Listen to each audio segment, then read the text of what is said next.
जैसे किसी भी कुंडली को हम यदि देखते हैं तो उस कुंडली में सबसे पहले हमें यह देखना होता है, किसी भी कुंडली को हम देखते हैं तो उस कुंडली में देखना होता है जो केंद्र स्थान है। केंद्र स्थान अर्थात 1 4 7 10 जो केंद्र स्थान है उनकी स्थिति क्या है। ठीक है। उसके बाद त्रिकोण, त्रिकोण क्या है, 5 और 9, उनकी स्थिति क्या है।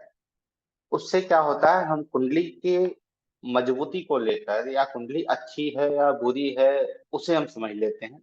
यह कुंडली अच्छी है या यह कुंडली बुरी है, या कुंडली के रिजल्ट कैसे आ सकते हैं, क्योंकि जो केंद्र स्थान होता है वो मोस्ट इंपॉर्टेंट होता है कुंडली में। केंद्र स्थान और साथ ही उसके साथ त्रिकोण। केंद्र स्थान जो 1 4 7 10 है वो बहुत ही इंपॉर्टेंट होता है। क्यों होता है, क्योंकि इसे विष्णु स्थान भी कहते हैं। इसे विष्णु स्थान भी हम केंद्र स्थान को कहते हैं। ठीक है। तो इससे पहले मैंने आप लोगों को पढ़ाया था बेनेफिक और मैलेफिक। बेनेफिक और मैलेफिक, शुभ ग्रह और अशुभ ग्रह, उसे ध्यान में रखिएगा अभी। ठीक है, उसे भूलना नहीं है क्योंकि उस पे ही हमारी आज की क्लास रहेगी। यदि केंद्र स्थान में बेनिफिक प्लैनेट बैठे हैं तो बहुत अच्छा है। यदि केंद्र स्थान में मैलेफिक प्लैनेट बैठे हैं तो वहां समस्या वो दे रहा है। यदि त्रिकोण स्थान में, यदि त्रिकोण स्थान में बेनिफिक प्लैनेट बैठे हैं तो बहुत अच्छा है। यदि मैलेफिक प्लैनेट बैठे हैं तो वो जो है वो समस्या देगा। ठीक है। जैसे केंद्र स्थान में यदि कोई अच्छे अच्छे ग्रह बैठे हों, अच्छे जैसे जो बेनिफिक प्लैनेट्स हैं वो बैठे हों, तो उस स्थिति में हम यह कहेंगे कि भाई इनकी कुंडली जो है वो हेल्थ को लेकर और आयु को लेकर, ठीक है, हेल्थ और आयु को लेकर इनकी कुंडली बहुत अच्छी है। ठीक है। यदि त्रिकोण स्थान में कोई अच्छे ग्रह बैठे हों, अच्छे ग्रह जैसे चंद्रमा है, गुरु हैं, शुक्र हैं, बुध हैं, जो शुभ ग्रह हैं, वो यदि बैठे हों तो हम वहां फिर क्या बोलेंगे कि भाई इस व्यक्ति को धन सुख समृद्धि, प्रोस्पेरिटी, समृद्धि में भरपूर मिलेगी। क्यों? क्योंकि 5वां और 9वां भाव जो होता है उसे हम लक्ष्मी स्थान कहते हैं। क्या कहते हैं उसे हम? लक्ष्मी स्थान कहते हैं। ठीक है।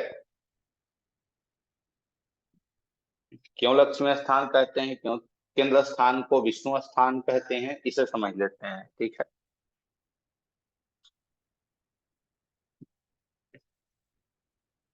विष्णु भगवान क्या करते हैं, हमारी चीजों को वो प्रोटेक्ट करते हैं, हमें प्रोटेक्ट करते हैं। यदि कोई आसुरी शक्ति आ जाए या राक्षसगण आ जाए तो भगवान विष्णु क्या करते हैं, चीजों को प्रोटेक्ट करते हैं, हमें प्रोटेक्ट करते हैं। प्रथम भाव क्या है, हमारा हेल्थ है। चौथा भाव क्या है, हमारी सुख सुविधाएं हैं, हमारे घर का जो वातावरण है वो है। ठीक है, मन की शांति है। सातवां भाव क्या है, हमारा बिजनेस है, दाम्पत्य जीवन है, रिलेशनशिप है। 10वां भाव क्या है, हमारा कर्म है। तो इन सबको प्रोटेक्ट करते हैं। ठीक है, चलो ठीक है यहाँ तक। उसके बाद दूसरा त्रिकोण। त्रिकोण पंचम और नवम भाव। 5वां भाव बुद्धि है और ज्ञान है। 9वां भाव भाग्य है और पूर्वजों और ईश्वर की कृपा है।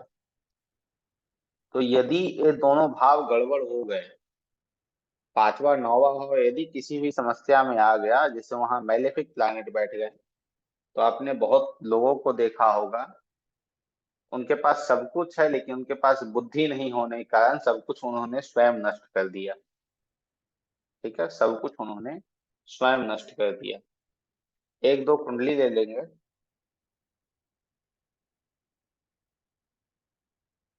ठीक है, एक वृश्चिक लग्न की कुंडली दे दीजिए। वृश्चिक लग्न की एक कुंडली बनाइए।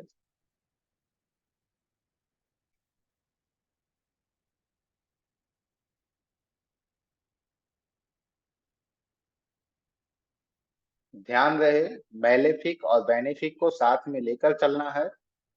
और वो जो मैलेफिक बेनिफिक है वो उसे साथ में लेकर चलते हुए हमें यह भी देखने की साथ में आवश्यकता है कि जो मैलेफिक और बेनिफिक हम देख रहे हैं वो कार्यात्मक रूप में और नैसर्गिक, नेचुरल या फंक्शुअल, दोनों में वो बेनिफिक होने चाहिए। या वो फंक्शनल रूप में हो जाए या फिर नेचुरल रूप में हो जाए, तो चीजें जो है वो आपकी बेहतर हो जाएगी। वृश्चिक लग्न की कुंडली तैयार कर लीजिएगा।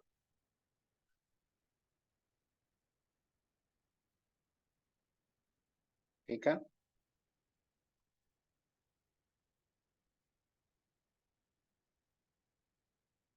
7th हाउस में मंगल और शुक्र को लिख लेंगे हम।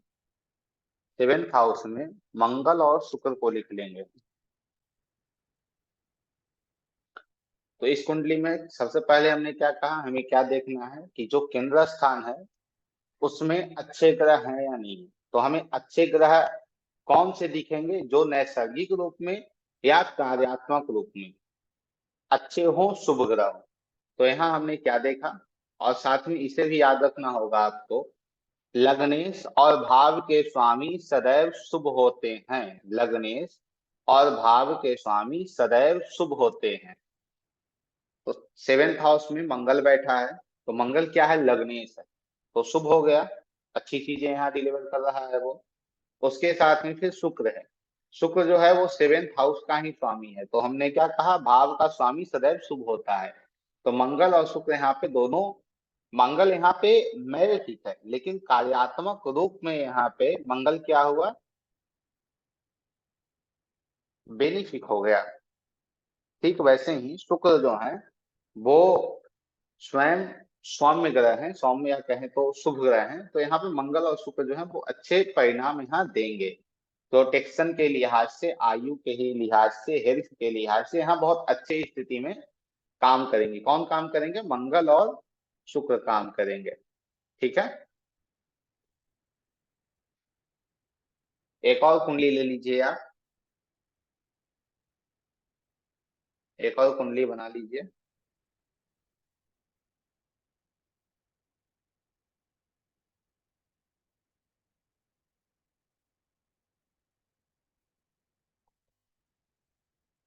मिथुन लग्न की कुंडली बनाइएगा।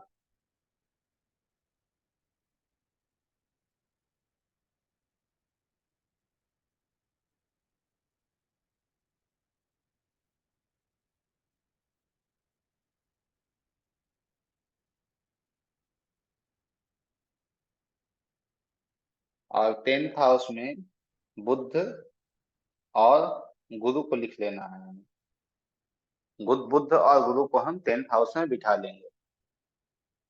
अब यह क्या कह रहा है, फिर वही प्रश्न, केंद्र स्थान में जो है वो क्या स्थिति उसकी है। तो बुध क्या है, स्वयं लग्नेश है, लग्नेश शुभ है। मिथुन लग्न, मिथुन लग्न, ठीक है। लग्नेश क्या है, शुभ है। उसके बाद फिर हमने क्या देखा, गुरु, गुरु की क्या स्थिति है, तो गुरु स्वयं उस घर के ही स्वामी है। तो इसलिए बुध और गुरु जो है वो इस कुंडली के लिए बहुत अच्छे स्थिति में है, और यहाँ कोई समस्या वो नहीं दे रहे हैं। अर्थात आयु के लिए, हेल्थ के लिए, यहाँ पे रिलेशनशिप के लिए, यहाँ पे जो बुध और गुरु हैं प्रोफेशन के लिए बहुत अच्छे परिणाम यहाँ देंगे। ठीक है। और जो पिछली क्लासेस में आपने पढ़ा था, वो स्वामित्व प्रभाव, कौन सा भाव किस घर, कौन सा ग्रह किस घर में जाकर किस भाव का प्रभाव दे रहा है, उन सबको फिर ऐसे लगाना है। तो ये विष्णु स्थान को हमने समझा। उसके बाद त्रिकोण स्थान, त्रिकोण जो लक्ष्मी स्थान है जिसके बारे में मैंने आपको बताया, वहां भी इसी रूल को हम अप्लाई करते हैं कि यदि वहां भी कोई शुभ ग्रह बैठ जाए, नेचुरल या फंक्शनल, तो उस स्थिति में वो कुंडली बहुत अच्छी मानी जाती है। किस लिहाज में, किस चीजों में, सुख और समृद्धि के लिए। ठीक है। ठीक वैसे ही एक और कुंडली हम बना लेंगे, त्रिकोण को समझ लेंगे। ठीक है। एक मेष लग्न की कुंडली बना लीजिए, एक मेष लग्न की कुंडली तैयार कर लेंगे हम लोग।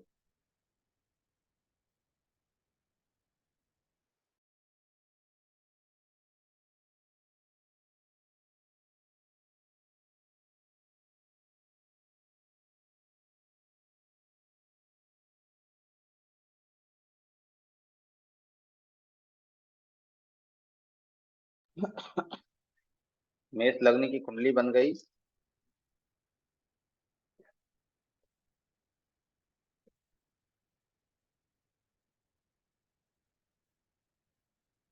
तो इसमें पांचवें भाव में मंगल और शुक्र को लिख लीजिए आप।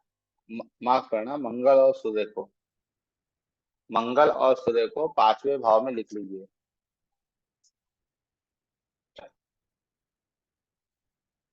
अब यहाँ त्रिकोण स्थान को हम देख रहे हैं, तो यहाँ भी हमें मंगल और शुक्र, मंगल जो है वो नैसर्गिक रूप में मैलेफिक है।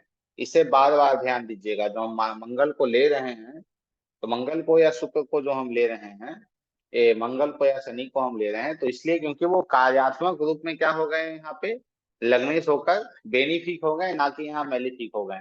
तो उसे समझ के चलना है आपको कुंडली के अंतर्गत, तो चीजें आपको अच्छे से समझ में आएंगी। तो यहाँ पे दोनों ग्रह जो हैं वो बहुत अच्छे परिणाम में हैं, और इनका जब पीरियड आएगा, जब टाइम पीरियड आएगा, तो बहुत अच्छे स्थिति में ये काम करेंगे। उसके बाद हमने लिया था त्रिसडाया भाव। त्रिसडाया, त्रिसडाया भाव, त्रिसडाया भाव क्या है? 3, 6 और 11, इसे हम क्या कहते हैं? त्रिसडाया भाव कहते हैं। जैसे इस कुंडली को हमने जो बनाया है मेष लग्न की कुंडली को, तो इसमें ही आप देखोगे कि बुध क्या हो गए, इसमें त्रिसडाया हो गए। क्यों हो गए? क्योंकि थर्ड हाउस में, थर्ड हाउस के स्वामी हो गए, और साथ में सिक्स हाउस के स्वामी हो गए, तो यहाँ त्रिसडाया हो गए। और उसके बाद 11th के हाउस के स्वामी कौन है? शनि है। तो यहाँ पे बुध और शनि जो है वो त्रिसडाया भाव के स्वामी है। इस कुंडली में, मेष लग्न के कुंडली में बुध और शनि त्रिसडाया ग्रह होते हैं। ठीक है, क्योंकि त्रिसडाया भाव के स्वामी है यह। ठीक है, ये जो त्रिसडाया भाव है वो क्या है? तीसरा है, त्रि अर्थात तीन, षड, षड अर्थात, षड क्या है? षड अर्थात हम कहते हैं कि छठा भाव, आया, आय, आय का स्थान जो है उसे यहाँ से लिया जाता है। तो ये तीनों मिलाकर त्रिसडाया भाव होते हैं। त्रिसडाया भाव जो होता है वो हेल्थ और रिलेशनशिप को लेकर समस्या देता है। हेल्थ और रिलेशनशिप को लेकर त्रिसडाया भाव जो होते हैं वो समस्या देते हैं। ठीक है, तो जब भी कुंडली में, मान लीजिए मेष लग्नी की कुंडली है, तो मेष लग्नी की कुंडली में जब भी बुध की दशा आएगी, बुध का जब टाइम पीरियड आएगा या शनि का टाइम पीरियड आएगा, तो हेल्थ और रिलेशनशिप में हमें इशू देखने को मिलेंगे। क्यों? क्योंकि त्रिसराया भाव के स्वामी है। तो क्या यह जो इशू आएगा, क्या वो पूरे जीवन आएगा? यहाँ प्रश्न आता है, क्या यह पूरे जीवन आएगा या कब तक आएगा? ठीक है, तो यहाँ फिर हम उसे यूटिलाइज पे ले जाते हैं। यूटिलाइजेशन जो है वहां हम लेकर चले जाते हैं। यूटिलाइज यदि हम इसे कर लेते हैं 3, 6, 11 को, तो यहाँ पे समस्या फिर हमें देखने को नहीं मिलेगी। ठीक है, उसके बाद आता है हमारा उपचय भाव। उपचय भाव, उपचय भाव क्या है?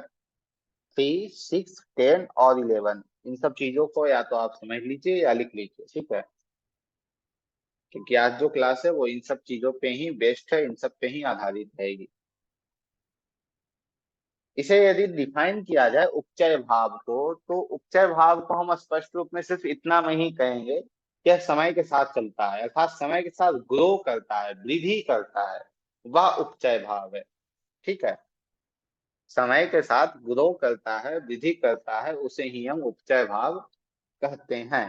इसे समझने के लिए एक दो कुंडली पे देख लेते हैं। ठीक है, तो और अच्छे से क्लियर हो जाएगा, हो जाएगी चीजें।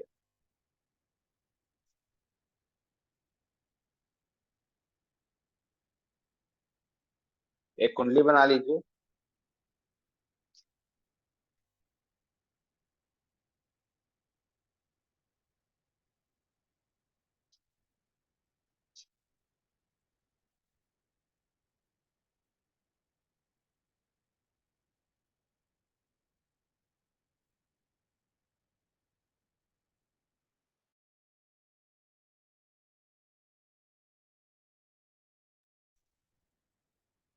तुला लगने की एक कुंडली बना लेंगे।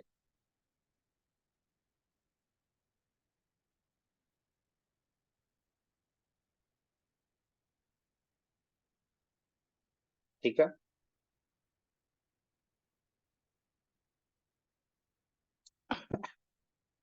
इसमें हम शुक्र को छठे भाव में लिखेंगे, शुक्र को छठे भाव में रख लेंगे, लग्नेश को। तो सबसे पहले हमने क्या कहा कि जो उपचय भाव होता है वो समय के साथ वृद्धि करता है, समय के साथ ग्रो करता है, ठीक है। तो यहाँ लग्नेश का स्वामी, लग्नेश माफ करना, लग्न का स्वामी जो लग्नेश है वो कहाँ गया, वो छठे भाव में गया। तो यहाँ पे हम कह सकते हैं कि इसकी जो पर्सनालिटी है, इसका जो स्वास्थ्य है,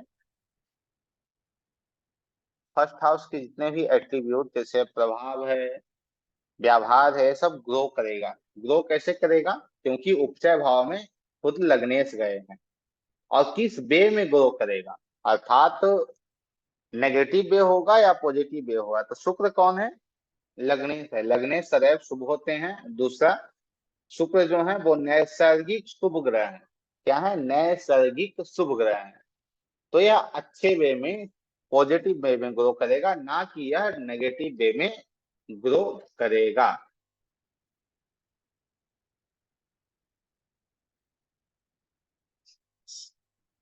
यहाँ पे एक शब्द आ रहा है बार बार, लग्नेश। आप लोग लग्नेश को समझ रहे हैं ना, लग्नेश क्या होता है, मैसेज में बताएंगे आप लोग। लग्नेश क्या होता है आप लोग समझ रहे हैं ना। जी,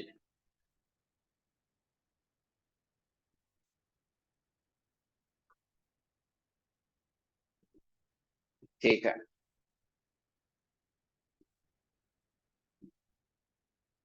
लग्नेश जो है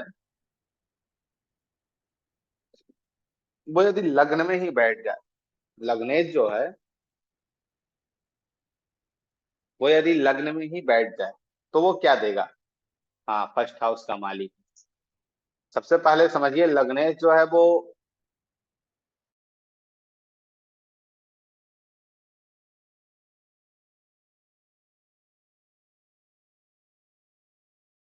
हाँ, ठीक है, लग्नेश जो है वो लग्न में ही बैठ जाए तो क्या देगा। एक दूसरा प्रश्न है, लग्नेश जो होता है ओवरऑल पूरी कुंडली का मालिक होता है। हम इसे राजा कहें या किंग कहें, ओवरऑल पूरी कुंडली का मालिक जो होता है वो लग्नेश होता है। इसलिए लग्नेश को यदि वो गलत जगह जगह पे चला जाए या वो खुद मैलेफिक प्लैनेट हो, उसे दोष नहीं लगेगा। क्यों, क्योंकि वो पूरी कुंडली का मालिक है। और जो कुंडली का मालिक होता है वो प्रयास यही करता है कि हमें किसी प्रकार कष्ट ना हो, क्योंकि वो उस कुंडली का मालिक है ना।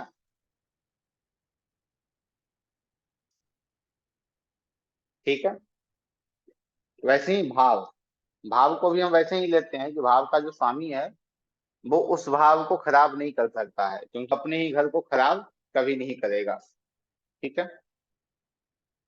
लग्नेश, लग्नेश यदि फर्स्ट हाउस में बैठ जाए तो क्या करेगा वो, पहला तो वो नेचुरल रूप में या कार्यात्मक रूप में, नैसर्गिक रूप में या कार्यात्मक रूप में वो शुभ ग्रह है। तो शुभ होने के कारण वो आपको गुड हेल्थ देगा, ठीक है, गुड नेचर देगा, स्वयं पर खुद का कंट्रोल देगा, देगा ना, स्वयं पर खुद का कंट्रोल देगा। ठीक है। फिर आप लोग में किसी का प्रश्न होगा कि भाई लग्नेश सेकंड हाउस में जाएंगे तो क्या देंगे। तो लग्नेश, मैं बार बार जो शब्द का उच्चारण कर रहा हूँ, लग्नेश, लग्नेश सदैव बली होते हैं, लग्नेश सदैव मजबूत होते हैं, लग्नेश सदैव शुभ होते हैं। वह जहां भी जाएंगे वो शुभ देंगे। लग्नेश यदि सेकंड हाउस में जाएंगे तो परिवार को मजबूत करेंगे, वेल्थ को मजबूत करेंगे, वेल्थ अच्छी आपकी करेंगे, जो भोजन की रुचि होगी उससे मजबूत करेंगे, संस्कार में आपकी वृद्धि करेंगे, संस्कार को वो आपका बेहतर बनाएंगे। क्योंकि गुड, लग्नेश गुड प्लानिट है यहाँ, बैड प्लानिट नहीं है जो खराब चीजें आपको डिलीवर करे। ठीक है। लग्नेश थर्ड हाउस में जाएगा तो क्या करेगा, थर्ड हाउस क्या है, मेंटल डेवलपमेंट है थर्ड हाउस, मेंटल डेवलपमेंट है थर्ड हाउस। तो गुड मेंटल डेवलप करेगा आपका छोटे भाई। ठीक है, छोटे भाई के साथ भी आपके अच्छे संबंध होंगे। और सबसे बड़ी बात जो है, हम लोग जब भी थर्ड हाउस की बात आती है तो हमारे मन में एक प्रश्न होता है, साहस। साहस क्या है, साहस है ना थर्ड हाउस, साहस अर्थात आत्मबल। आप में आत्मबल कितना है। तो यदि लग्नेश थर्ड हाउस में है तो उसके पास आत्मबल कितना होगा? बहुत। बहुत ऐसे व्यक्ति आपको जीवन में मिलेंगे जो ऊपर से तो कह रहे हैं मैं तो लड़ लूंगा तुमसे, आ जाओ, अंदर से उनकी जो है वो घबराहट चालू है, क्या होगा हमारे साथ। और कोई व्यक्ति है वो बहुत दुबला पतला है, बहुत ऐसे ही है, और आप उससे लड़ने जाओ, कहेगा आ जा भाई देख लेते हैं तेरे को। ठीक है। लग्नेश फोर्थ हाउस में क्या देगा? कंफर्ट देगा, लग्जरी देगा, पीस ऑफ माइंड देगा, माँ का प्यार देगा। लग्नेश पांचवें भाव में जाएगा तो क्या देगा? बुद्धि देगा। और सबसे बड़ी बड़ी बात, पास्ट लाइफ का पूर्व जो पुण्य कर्म है वो आपको देगा, जो पूर्व जन्म के आपकी जो पुण्य कर्म है, क्योंकि यहाँ फिर मैं बात कर रहा हूँ, लग्नेश शुभ है तो यह शुभ कर्मों को ही आपको देगा। ठीक है। तो यहाँ शुभ चीजें देगा, और साथ में संतान, संतान भी आपको अच्छी प्राप्त होगी। लग्नेश छठे में चले जाएं तो क्या देगा? आप लोगों का तो भाई ये फिर यहाँ हो जाएगा कि लग्नेश जो है छठे में जाएंगे वो खराब परिणाम ही देंगे। छठा भाव क्या है? षड रिपु है, 6 प्रकार के शत्रु हैं। उसके साथ में फिर छठा भाव क्या है? हमारे शत्रु हैं, रोग है, ऋण है। लग्नेश नैसर्गिक शुभ और स्ट्रांग है, उसके बाद वो बहुत ही स्ट्रांग है, तो उस स्थिति में आपके षड रिपु से भी उसमें लड़ने की क्षमता होगी। जो आपके 6 प्रकार के शत्रु हैं, काम, क्रोध, लोभ, मोह, मद और मत्सर, इनसे भी उन्हें उनके लड़ने की क्षमता होगी। फिर उसके बाद आगे क्या है? आगे आपके जो शत्रु हैं प्रत्यक्ष, जो आपके सामने शत्रु हैं, उनसे भी इसे आप में लड़ने की क्षमता होगी। रोग से, जिसे कहते हैं ना रोग प्रतिरोधक क्षमता, वो भी आप में प्राप्त होगी। क्यों? क्योंकि लग्नेश वहां स्वयं बैठे हैं। लग्नेश यदि सप्तम में चले जाए तो क्या करेंगे? आपके रिलेशनशिप, पार्टनरशिप, आपके बिजनेस, इन सब चीजों को बेहतर बनाएंगे। क्यों? क्योंकि वो शुभ ग्रह हैं। लग्नेश यदि अष्टम में चले जाएं तो यहाँ पे जो चीजें हैं वो थोड़ी सी कंफ्यूजन है। क्यों है? अष्टम भाव को हम क्या कहते हैं भाई? पीड़ा है, कष्ट है, दुख है। और वहां कौन गया? स्वयं व्यक्ति गया, लग्न गया ना।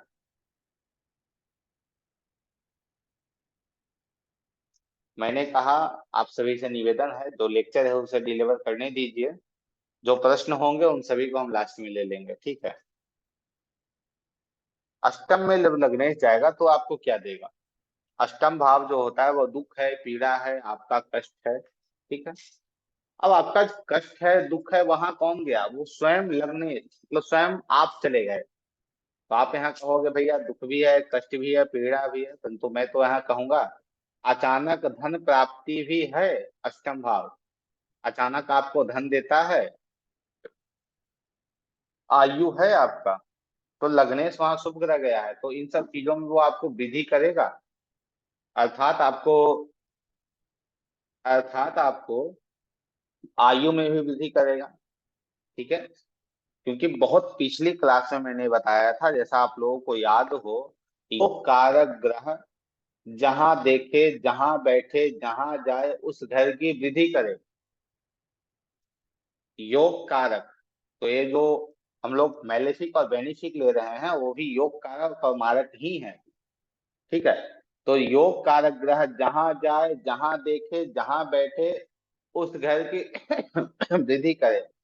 बहुत पिछली क्लास में मैंने बताया था मैं, तो उसके अंतर्गत ही जब लग्नेश अष्टम में जा रहा है तो आपकी आयु में वृद्धि कर रहा है। ठीक है।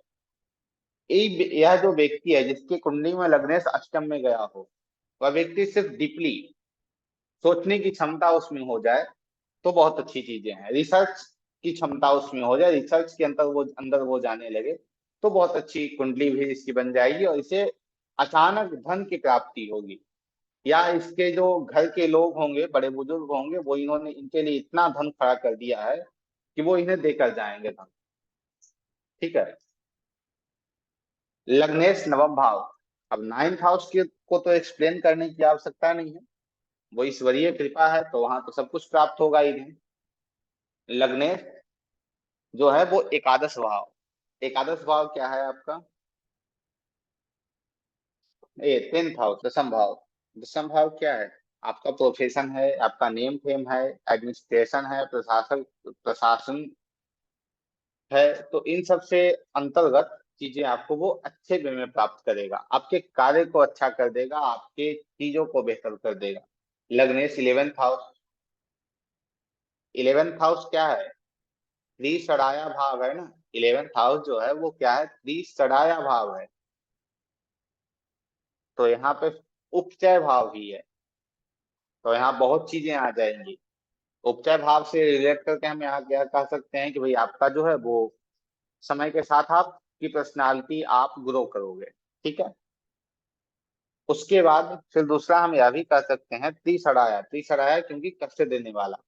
क्यों कष्ट होगा? तो इस व्यक्ति को अपने डिजायर से कष्ट होगा, इसके इतने डिजायर, इसकी इतनी इच्छाएं होंगी, और जब वो इच्छाएं पूरी नहीं होगी तो कष्ट होगा।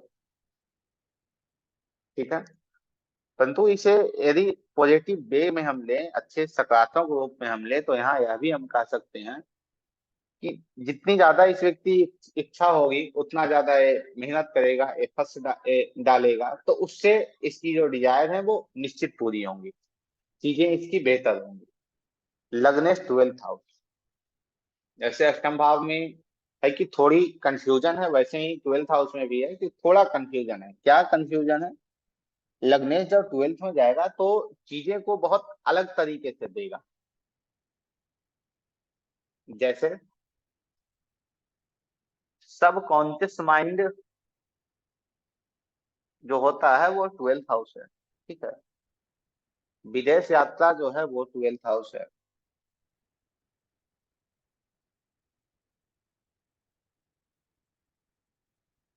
जब लग्नेश 12th हाउस में जाएगा तो चीजें बेहतर करने के लिए, फिर लॉस जो है, हानि जो है वो 12th हाउस है। तो यदि यह व्यक्ति चैरिटी करता है, या 12th हाउस की जो कारक तत्व है, जो कारक तत्व 12th हाउस के हैं, यदि उनसे ये जुड़ जाता है, जैसे चैरिटी है, विदेश है, योगा है, ध्यान है, तो इसकी चीजें बेहतर हो जाएंगी। फिर इसे हम पॉजिटिव वे में समझे तो यह व्यक्ति जितना ज्यादा इन्वेस्ट करेगा उतनी ज्यादा इसकी अच्छी स्थिति रहेगी। ठीक है। क्योंकि जहां लग्नेश जाता है उस घर के शुभ परिणाम को ज्यादा देता है, ना कि उस घर के अशुभ परिणाम को ज्यादा देता है। ठीक है। क्योंकि शुभ ग्रह है। उसके बाद आता है फिर उपचय भाव, जिसकी हम बात कर रहे थे। क्या? उपचय भाव। उपचय भाव कौन कौन से हैं बताइएगा आप लोगों ने मैसेज में। देखें आप लोगों को याद है या फिर भूल गए आप लोग। 3, 6, 10 और 11, यह है उपचय भाव। यदि लग्नेश 3, 6, 10 और 11 में चले जाएं तो क्या देंगे? लग्नेश जो है वो 3, 6, 10 और 11 में चले जाएं तो क्या देंगे? और शुभ स्थिति में। ठीक है। शुभ स्थिति में है तो हम यहाँ पे यह बोलेंगे, आपकी जो पर्सनालिटी है वो समय के साथ वृद्धि होगी, समय के साथ जो है वो अच्छी होगी आपकी पर्सनालिटी। समय के साथ आप बहुत बेहतर ग्रो करेंगे, यहाँ हम कह सकते हैं। चलिए इसे समझने के लिए कुंडली हम बनाते हैं। धनु लग्न की एक कुंडली बना लीजिए।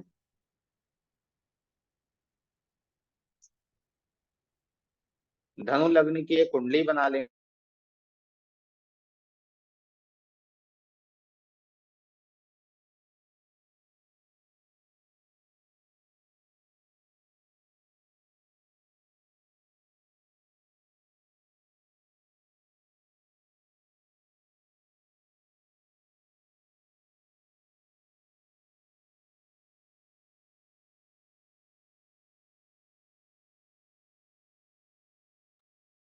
ठीक है।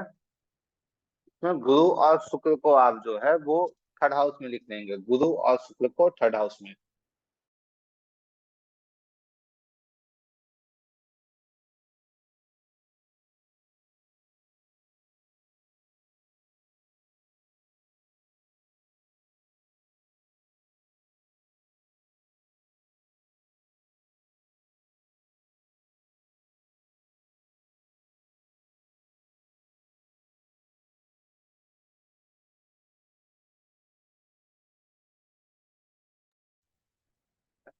अब इस कुंडली में आप देखिए, उपचय भाव में लग्नेश जाने के कारण इस जातक की, अर्थात जिसकी यह कुंडली है, उसकी पर्सनालिटी में वृद्धि होगी, ये चीजों में वृद्धि होगी, बहुत हद तक बहुत अच्छे से वृद्धि होगी। ठीक है, हम लग्नेश को समझते हैं पहले, उसके बाद उच्च भाव को अच्छे से समझेंगे। क्योंकि लग्नेश को सिर्फ आप यही समझ रहे होंगे कि लग्नेश जो है वो फर्स्ट हाउस का लॉर्ड है, पूरी कुंडली का किंग है, और कुछ नहीं वो देगा। लग्नेश सबसे पहले तो वो लग्न का स्वामी है लग्नेश, इसलिए महत्वपूर्ण होता है। दूसरा तरीका है, पूरी कुंडली का स्वामी है, और नवम भाव से पंचम, नवम भाव से आप जोड़िए कितना भाव पे आएगा वो, पंचम भाव पे आएगा ना। तो हम जब किसी कुंडली को देखते हैं तो उस भाव को लग्न बना लेते हैं, तो हम नाइन्थ हाउस को लग्न बनाते हैं, तो जो हमारा लग्न है वो क्या हो जाएगा, फिफ्थ हो जाएगा, नवम से पंचम हो जाएगा। तो नवम से जब पंचम होगा तो क्या क्या दे रहा है आपको, ज्ञान दे रहा है। नवम भाव से, नाइन्थ हाउस से जब आप गिनोगे, गिनती करोगे, नाइन्थ हाउस से जब आप फर्स्ट हाउस तक जाओगे, तो वो आपको 5 स्टेप लगेंगे, 5 घर लगेंगे। ठीक है, तो 5 स्टेप कारण ये 5 घर की दूरी हो गई। तो 5 घर की जो दूरी, तो पंचम भाव क्या है, किस चीज का है, बुद्धि है, ज्ञान है, बुद्धि है ना, ज्ञान है, और क्या है, पूर्व जन्म के पुण्य है, पूर्व जन्म के पुण्य कर्म है। तो इसलिए भी वह महत्वपूर्ण हो गया, क्योंकि लग्नेश के पास क्या क्षमता आ गई, उसके पास यह क्षमता आ गई, उसके पास ज्ञान आ गया, उसके पास बुद्धि आ गई। तो मतलब जब लग्नेश उपचय भाव में जाएगा, तो आपको वो क्या दे रहा है, जब ग्रो करेगा वो, जब वो चीजें ग्रो करेंगी, तो वो आपको और बेहतर बनाएगा।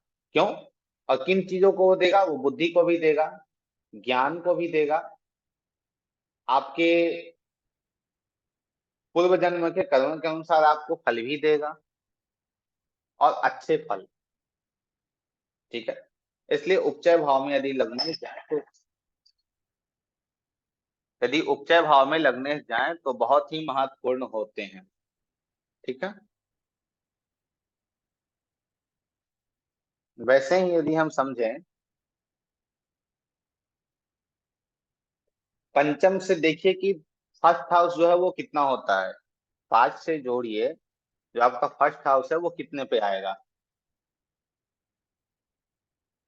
बताइए।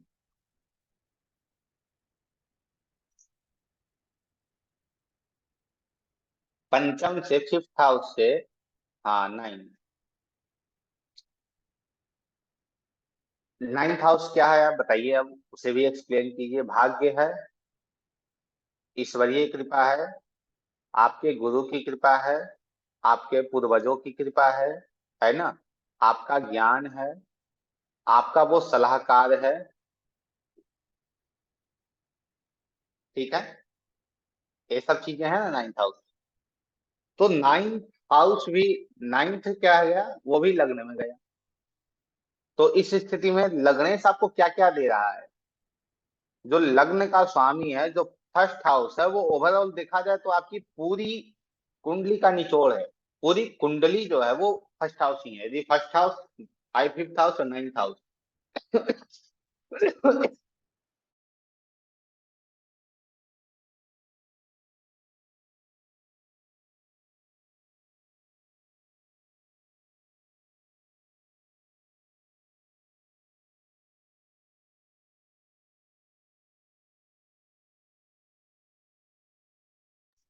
ठीक है, तो इसलिए भी जो लग्नेश होता है वो बहुत ही महत्वपूर्ण होता है, बहुत बहुत महत्वपूर्ण हम कह सकते हैं।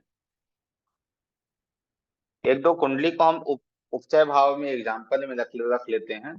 ठीक है, एक कुंडली बनाइए आप। वो कुंडली जो होगी वो मीन लग्न की होगी, मीन लग्न की एक कुंडली बनाइए।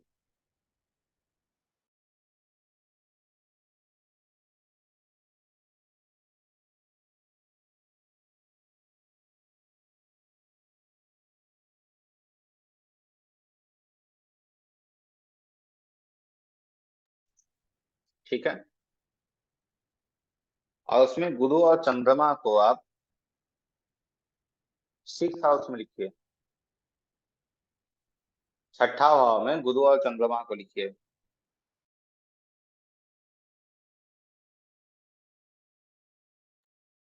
और आप लोग इसमें देखेंगे जो लग्नेश है वो उपचय भाव में गया है, तो यहाँ पे क्या वो शुभ है या अशुभ है, कैसा परिणाम है देखिए आप। ठीक है।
तो हमें यहाँ यही दिखा, गुरु और चंद्रमा दोनों क्या है, वो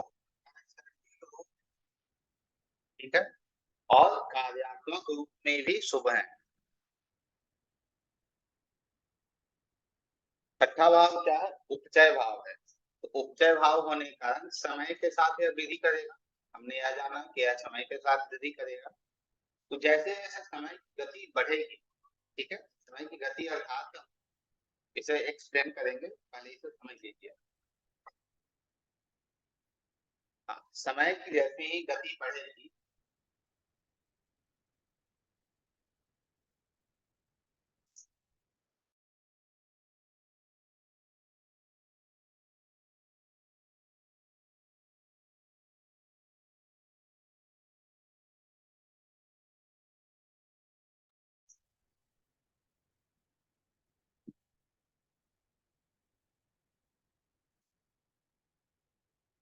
जब भी गुरु और चंद्रमा, खासकर गुरु की जब भी दशा आएगी, तो क्या होगा, इसे ज्ञान की भी प्राप्ति होगी, इसका लक भी इसके साथ होगा, इसे संतान की भी, पूर्व जन्म के कर्म के अनुसार भी इसे अच्छे फल मिलेंगे। ठीक है। और वहीं चंद्रमा की जब अंतर्दशा आएगी, तो यहाँ पे हम कह सकते हैं कि इसे संतान की भी प्राप्ति हो सकती है। ठीक है।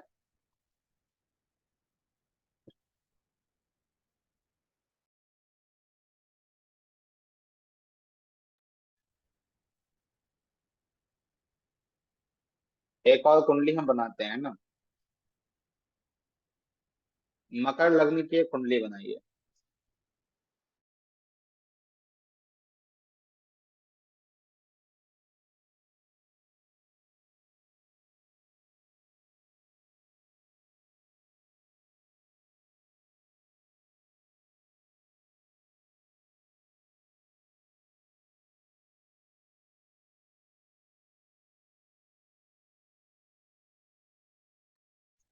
और इस कुंडली में शनि और शुक्र को फिर हम छठे भाव में ही रखेंगे।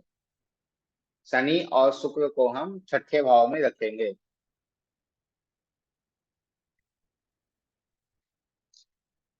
अभी जो क्लास हमारे चल रहे हैं ना, बहुत ही इंपॉर्टेंट है कहे तो, क्योंकि एक दो क्लास के बाद हम कुंडली प्रॉपरली कैसे एनालिसिस करना है उस पे हम चर्चा करेंगे। ठीक है। मकर लग्न की कुंडली है, उसमें शनि और शुक्र को छठे भाव में रखना है। ठीक है। अब छठे भाव में होने के कारण, छठे भाव में होने के कारण लग्नेश भी आ गए, और दूसरे भाव के भी स्वामी आ गए, पांचवें भाव के स्वामी आ गए, और 10वें भाव के स्वामी आ गए। तो इस स्थिति में समय के साथ क्या प्राप्त होगा? धन भी प्राप्त होगा, धन भी ग्रो करेगा, परिवार भी ग्रो करेगा, स्वयं भी ग्रो करेगा, संतान भी ग्रो करेगा, शिक्षा भी ग्रो करेगी, प्रोफेशन भी ग्रो करेगा। ठीक है, समझ रहे हो आप? ठीक वैसे ही एक प्रश्न हमारा है, आप लोग हमें बताएंगे। ठीक है, आपके पास दो कुंडली आई है। एक कुंडली में हमने देखा कि जो त्रिसड़ाया मैं कह रहा हूँ, जो उपचय भाव के स्वामी हैं, जो उपचय भाव के स्वामी हैं, उनकी दशा एक व्यक्ति के उम्र में 20 साल में आई, और एक व्यक्ति की उम्र में 50 साल में आई। तो कौन सा दशा किस व्यक्ति के लिए अच्छा रहेगा? जिसके 20 साल की उम्र में दशा आई उसके लिए दशा अच्छा है, या जिसका 50 साल की उम्र में दशा आई उसके लिए अच्छा है? बताइए आप लोग। नहीं, 20 नहीं। जो भी 20 बोल रहे हैं वो नहीं है, क्योंकि ये समय के साथ ग्रो कर रहा है, उसे समझिए। ये क्या कर रहा है? समय के साथ ग्रो कर रहा है, ये अकेले नहीं ग्रो कर रहा है ना, समय के साथ चल रहा है। तो जितना ज्यादा पीरियड ऊपर जाएगा उतना बेहतर रहेगा, जितना ज्यादा पीरियड ऊपर जाए उतना बेहतर रहेगा, क्योंकि समय उसे मिल गया, समय के साथ वो अच्छा ग्रो कर गया। ठीक है। और जब उसकी दशा आपकी कुंडली में आ गई तो वो क्या किया? वो एक्टिव हो गया। वो एक्टिव हो गया तो और अच्छे आपको परिणाम देने लगा। तो वो पहले तो समय के साथ ग्रो हो गया, उसके बाद वो जब उसकी अंतर्दशा या महादशा आई तो वो एक्टिव हो गया, तो वो और अच्छी स्थिति में आपको परिणाम देने लगा। ठीक है।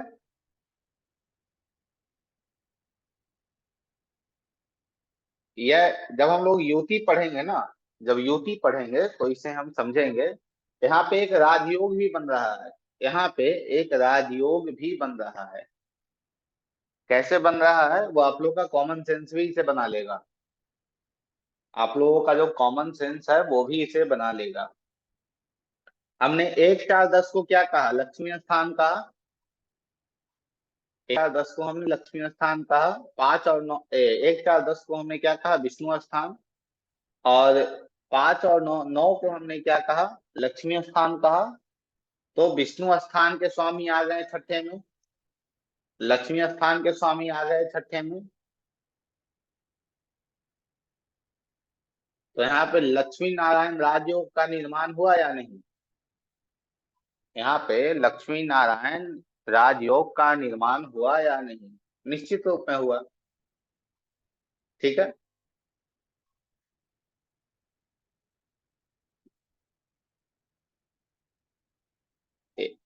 उपचय भाव, केंद्र भाव, जो केंद्र है उपचय है, और त्रिकोण, यह आप लोगों के समझ में आ गया कैसे यह काम करता है हमारे जीवन में, कुंडली पे इसे कैसे अप्लाई करना है।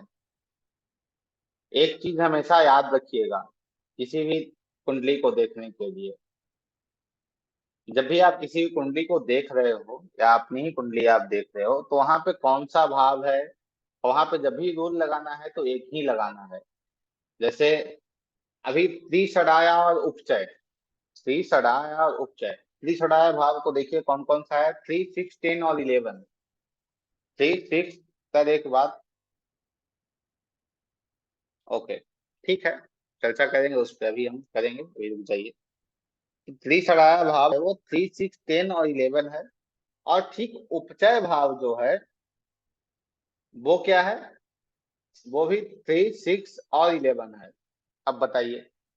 अब आप यहाँ पे यह भी कह सकते हो कि भाई त्रिसड़ाया जो है वो कष्ट देगा। फिर यहाँ आ रहा है कि भाई उपचय भाव जो है वो वृद्धि करेगा, ग्रो करेगा। इसे हम कैसे करेंगे, कैसे इसे देखेंगे? ठीक है। तो उसे देखने के लिए सिंपल तरीका है, कुछ करना नहीं है उसमें। यदि आपको उपचय भाव को, आप यदि उपचय भाव उसे पढ़ रहे हो तो उपचय भाव समझ के आप उसे प्रेडिक्शन निकाल लो। फिर आप त्रिसराया करके पढ़ रहे हो तो त्रिसराया करके उसका प्रेडिक्शन आप निकाल लो। ठीक है, एक कुंडली बनाइए।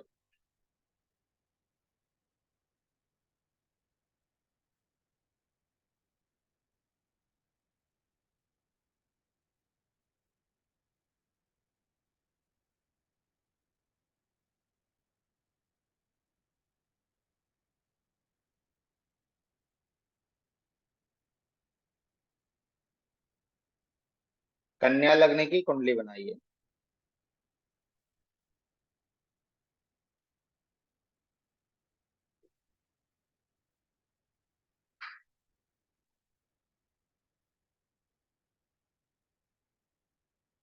ठीक है,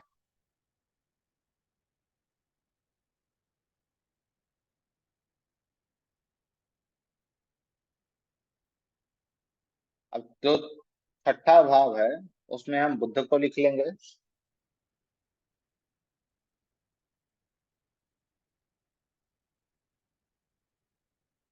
उसके साथ में हम शनि को लिख लेंगे। ठीक है,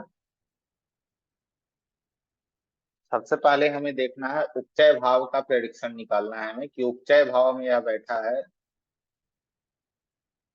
तो क्या देगा। तो हम यहाँ पे यह कहेंगे कि इस व्यक्ति का जो है वो भाग्य, लक, शिक्षा, ज्ञान, ओवरऑल पूरी कुंडली के अनुसार यह विधि करेगा। ठीक है,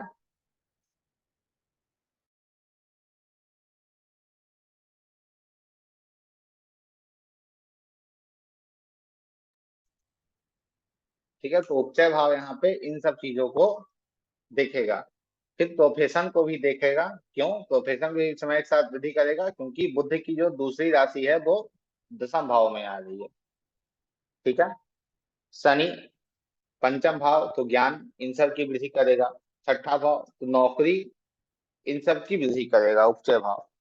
ठीक है, उसे हम दूसरे तरीके से लेते हैं कि भैया त्रिसराया में है। त्रिसराया, तो त्रिसराया में बुध गए और शनि गए। त्रिसराया क्या है? कष्ट कारक है, कष्ट को देने वाला है।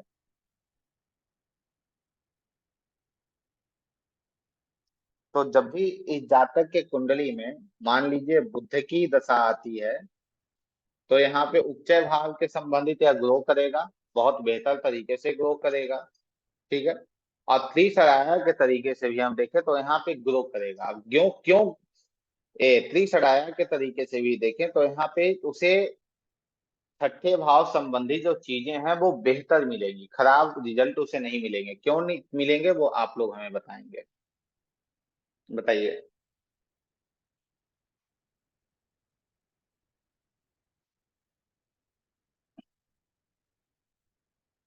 जैसा लोगों को याद होगा, मैंने बताया था कोई भाव खराब नहीं होता है। उसमें यदि कोई मैलेफिक प्लैनेट चले जाएं, जो कार्यात्मक और नैसर्गिक रूप में मैलेफिक प्लैनेट है, पाप ग्रह है, तो वो खराब होगा। ऐसे वो खराब परिणाम नहीं देगा। ठीक है, तो यहाँ पे जो शनि है, ये कौन कौन से हैं? शनि है और बुध हैं, तो ये क्या देंगे? अच्छे परिणाम देंगे। क्यों? क्योंकि ये दोनों नैसर्गिक रूप में या कहें तो कार्यात्मक रूप में बहुत अच्छी स्थिति में बैठे हैं, खराब स्थिति में नहीं है। ठीक है, और यहाँ भी हम देखेंगे तो वही योग बन रहा है। कौन सा योग? ल- लक्ष्मी नारायण योग, क्योंकि पांचवें भाव का स्वामी और लग्न का स्वामी और 10वें भाव का स्वामी यहाँ है, तो लक्ष्मी नारायण योग, राजयोग यहाँ निर्माण हो रहा है। ठीक है, चलिए आज के लिए इतना ही। कल हम लोग बात करेंगे त्रिसराया भाव पे, और जो भाव हैं उन पे चर्चा हमारी कल होगी। और आप लोगों को पता है वास्तविक क्लासेस जो है वो आज से प्रारंभ हो रही है। आज रात्रि 8 बजे से आज जो वास्तविक क्लासेस है उसे प्रारंभ करेंगे। ठीक है। आज के कोर्स से संबंधित कोई प्रश्न है तो आप हैंड राइज कर दीजिए। आज के क्लास से संबंधित आप लोगों का कोई प्रश्न है तो हैंड राइज कर दीजिए।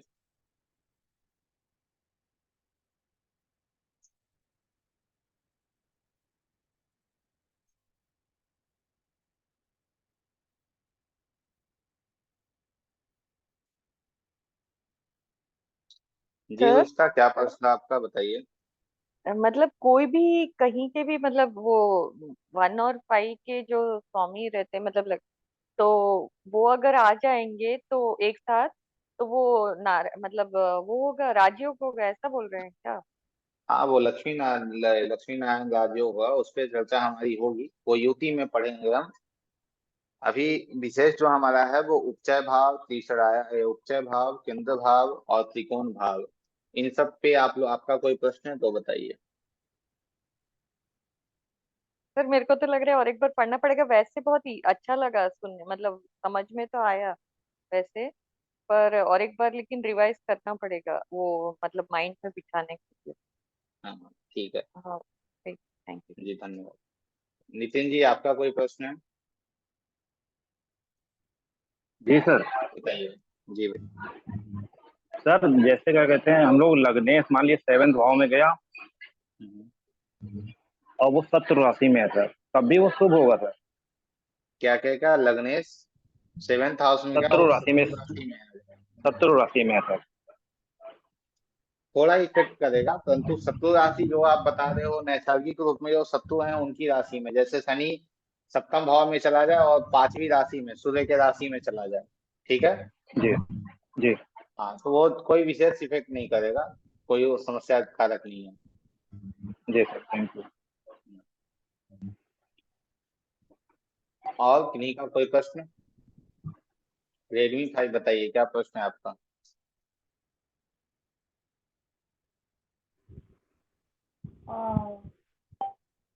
गुरु जी वही राजयोग का था, थोड़ा सा जो पहले वाले थे, अभी के में तो समझ में आ गया। तो चलिए ठीक है। राजयोग वही है जो, यदि लक्ष्मी नारायण राजयोग उसे कहते हैं, 1, 1, 4, 7, 10 का स्वामी और 5 और 9 का स्वामी यदि कुंडली में कहीं भी एक साथ बैठ जाते हैं तो वो लक्ष्मी नारायण राजयोग का निर्माण करते हैं, ठीक है। ठीक है। समीर, सविता, आपका क्या प्रश्न था?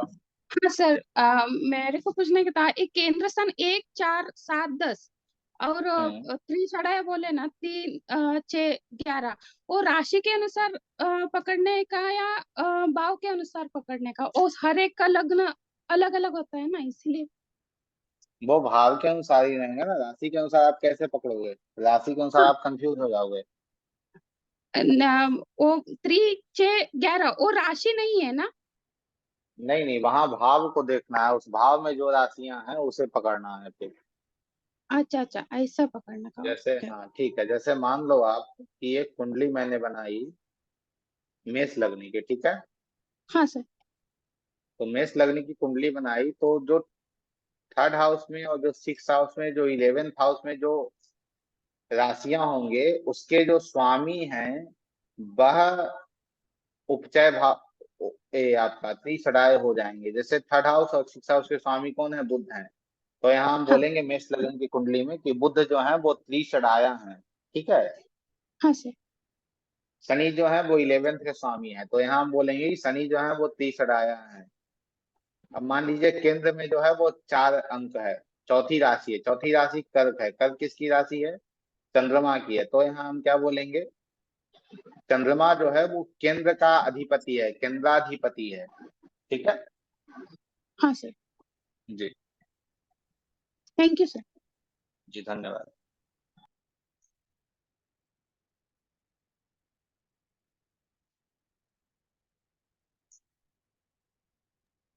बताइए सर, रुचिता, क्या प्रश्न? सर जैसे 1, 1, 4, 7, 10 आप जो बोले हैं ना, हम्म। तो वो केंद्र स्थान एग्जाम्पल बता रही हूँ। तो वो जो लग्नेश जैसे 6 है सपोज, मतलब कन्या लग्न की कुंडली एग्जाम्पल बता रही हूँ। तो उसमें ठीक है। जो उसके बाद 6, 7, 8, 9, 10 जो जैसे रहते हैं उसके हिसाब से 1, 4, 7, 10 देखना है कि जनरली 1, 2, 3, 4 जैसे नॉर्मल हाउस रहते हैं 12 हाउस नहीं, वो जैसे 1, 4, जैसे 1, 2, 3 जो नॉर्मल हाउस है वैसे ही हमें देखना है, ठीक है। परंतु जैसे आपने कन्या लग्न की कुंडली बोली, तो कन्या लग्न में 6, 9, 7, 8 12 और 3 ये जो है वो केंद्र में आ जाएंगे, ठीक है। अच्छा, तो नॉर्मली अपने को देखना वन मतलब नॉर्मल हाउस के हिसाब से ही है 1, 4, 7, 10 हाँ हाँ भले हाँ ये हाँ, कन्या वैसे लग्न की ही कुंडली देखना हो है। जो भी है पर देखना वही हिसाब से है ना। हाँ बस वही पूछ वैसे ही थैंक देखना है। Thank you sir. ठीक है। और जो वास्तु में जुड़े हैं वो मिलते हैं 8 बजे, ठीक है। राधे राधे।